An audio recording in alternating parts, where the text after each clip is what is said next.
శుభోదయం అందరికీ. నా పేరు కే రిత్విక్. నేను కేపీ పాఠశాల 6వ తరగతి చదువుతున్న విద్యార్థిని. ఈరోజు భాషా భాగాలు 5 రకాలు.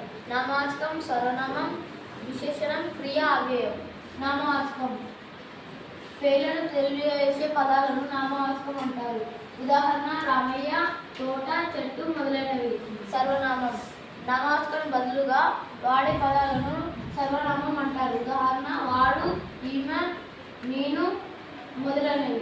విశేషణం నామవాచకం యొక్క సర్వనామం యొక్క గుణాలను తెలిపే పదాలను విశేషణం అంటారు. ఉదాహరణ అవి ఎర్ర గులాబీలు, ఇది పెద్ద సూట్ కేసు. క్రియ కర్త చేసే పనిని తెలిపే పదాలను క్రియ అంటారు. ఉదాహరణ పావని పాట పాడుతున్నది.